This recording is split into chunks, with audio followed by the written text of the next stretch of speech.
Let's see here. This is the router. This is one of the best tools in the shop class. This really makes your pieces look really nice. They put a nice edge on your piece, make it look just absolutely beautiful. So this is the router, basically what it is. Here's the router right here. It's got a bit up here. It spins in this direction right here. And so you are going to take your piece, you're going to set up your fence and everything, I'll show you that in a moment, but you're going to slide it right up against it, and as it goes, you're going to move your piece around, and it's going to put a nice little, this one puts a curved edge on it, okay? You can put a chamfer, this is a 1/4 inch round, 1/2 inch round, 3/8 round, orgy, there's so many different ways to do it, so many different ways to put an edge on your board. It's really, really helpful, okay? So we're gonna go ahead, we're gonna take a look at how to do it, okay? We have the router right here. This is a nice little home setup. There is a shop vac inside of here, so when I switch it on, it's automatically gonna suck up all the dust, okay? There's a little thing that tightens and loosens the router. I just loosened it right there. Now, this both raises it and lowers it as I twist it. You can see it go down. And also, we use that to take it out to change the bit. Whenever we change the bit, we do not want to have anything plugged in when we're doing it, so we're going to unplug the entire unit to go ahead and change the bit. Okay? Now, I'm not going to go ahead and do everything right now because you can figure it out, and I'll show you this in class as well. To change the bit, you take 2 wrenches. One goes right here, one goes right there. You loosen it, you slide this bit out, you put a new bit in, and you tighten it up. Make sure you tighten it up very well. Make sure it's nice and snug, nice and tight, okay? You do not want these things to loosen up over time and start wobbling. These things go so fast, they could just shoot right out. You want a nice tight bit in here, so it's very important to go ahead and tighten that completely in, okay? Let's go ahead, I'm gonna put it back in and screw it in. As I twist it, it's coming up. I'm gonna look at it straight on with the table and raise it up until it's exactly as high as I want it to go.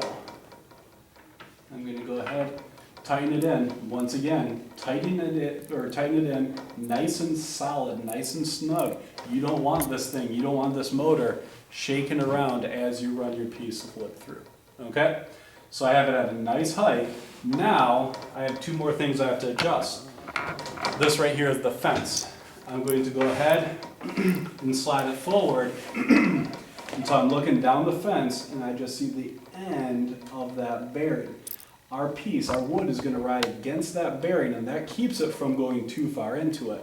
This fence helps us also keep it from going too far in. So I'm going to lock this side, I'm going to lock this side.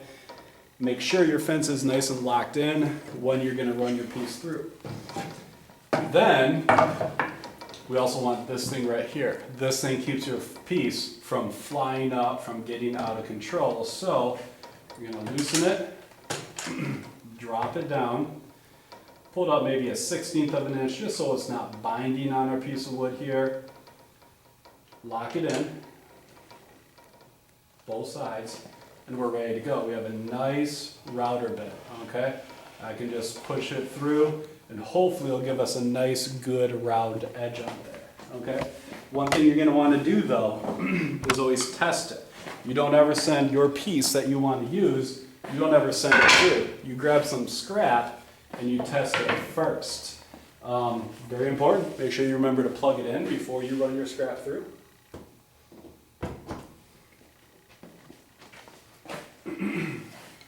When you're putting something in, always run this direction right here, okay? Never come this direction back. You always feed it in this direction. And that is because the motor spins this way.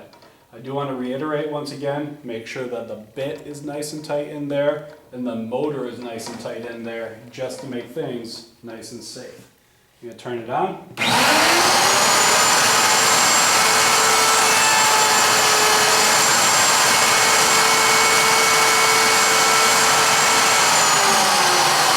I like it. It's a nice edge. I can see just a little line right there. I could either drop down the motor just a little tiny bit, or I can sand that edge right off. And I'm gonna choose, you can hardly even see that edge, so I'm gonna choose to go ahead and sand that off. But looks good on our scrap. Let's go ahead and choose our piece, and let's run it through our piece. Turn it on.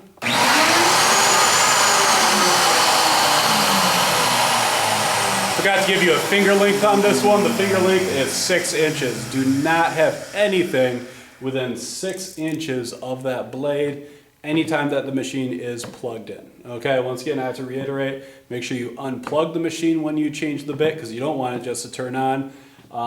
Keep your fingers at least 6 inches away at all times.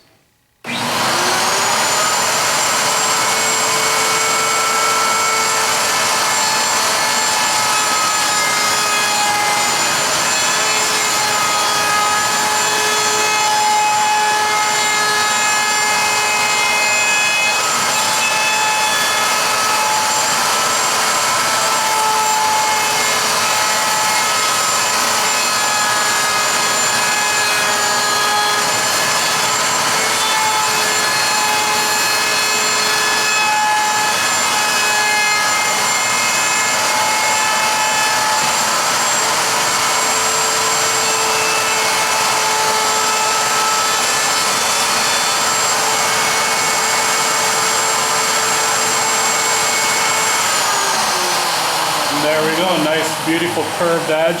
I feel like this machine makes things, takes it from looking like a board to making it look like a woodworking craft, a piece of art. Okay, thank you very much.